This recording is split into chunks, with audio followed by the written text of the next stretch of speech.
राजकारणामध्ये कधी काय होईल याचा नेम नाही आणि याचाच प्रत्यय परभणीमध्ये देखील आलेला आहे। प्रखर हिंदुत्वाचा गड मानल्या जाणाऱ्या परभणीमध्ये उद्धव ठाकरेंच्या शिवसेनेनं चक्क मुस्लिम महापौर देऊन राजकीय वर्तुळात सर्वांनाच थक्क केलं। ठाकरे गटाचे सय्यद इक्बाल यांनी भाजपचा पराभव करत महापौर पदावर झेंडा फडकावलाय, तर काँग्रेसच्या गणेश देशमुखांनी उपमहापौर पद पटकावलं। मात्र या निवडीनंतर हिंदुत्ववादी संघटना आक्रमक झालेल्या असून ठाकरेंची शिवसेना आता जनाब सेना झालेली आहे अशी टीका भाजपनं केली आहे। पाहूयात यावरचा आमचा हा विशेष रिपोर्ट।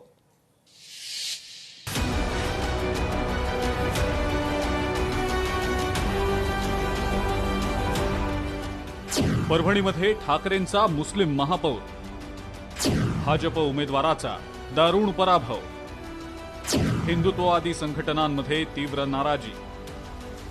परभणी महानगरपालिकेमध्ये महापौर आणि उपमहापौर पदासाठी हाय व्होल्टेज ड्रामा पाहायला मिळालाय। ठाकरे सेनेनं सर्वांना धक्का देत सय्यद इक्बाल सय्यद खाजा यांना मैदानात उतरवलं होतं। अपेक्षेप्रमाणे सय्यद इक्बाल यांनी भाजपच्या तिरुमला खिल्लारे यांचा 13 मतांनी पराभव केला। या विजयानंतर ठाकरे गट आणि काँग्रेस कार्यकर्त्यांनी शहरात गुलालाची उधळण करत मोठा जल्लोष केला। मात्र या निवडीमुळे परभणीतल्या हिंदुत्ववादी विचारांच्या नागरिकांमध्ये आणि खास करून भाजपमध्ये संतापाची लाट उसळली आहे। ज्या हिंदुत्वाच्या नावावर तुम्ही आजवर मतदान मागितलं आणि आज तुम्ही सिद्ध करून दाखवलं की तुम्हाला हिंदुत्वाचं काही घेणं देणं नाही।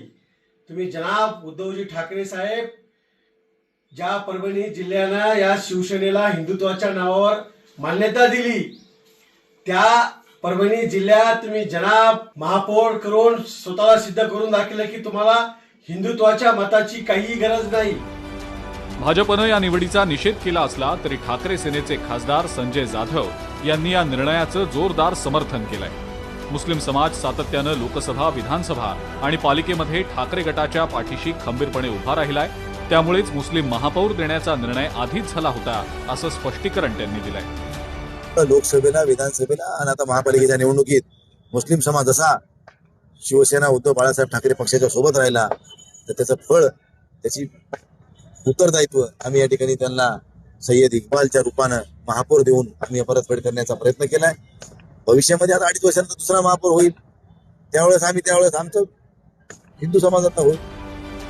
या निवडीवरून आता शिंदेंची शिवसेना आणि भाजपनं ठाकरेंना लक्ष केलंय। जे मुंबईत जमलं नाही ते परभणीत करून दाखवलं अशी बोचरी टीका शिवसेनेनं केलेली आहे।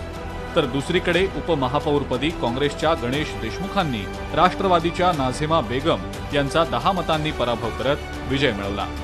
या संपूर्ण निकालामुळे परभणीमध्ये आता हिंदुत्व विरुद्ध पुरोगामी असा नवा संघर्ष पेटण्याची चिन्ह दिसतायत। परभणीच्या या महापौर निवडीनं आगामी निवडणुकांचं समीकरण बदलण्याचे संकेतही दिलेत। एकीकडे सत्तेचं गणित जुळलेलं असलं तरी हिंदुत्वाच्या मुद्द्यावरनं निर्माण झालेली ही नाराजी ठाकरेंना महागात पडणार की फायद्याची हे येणारा काळच ठरवेल।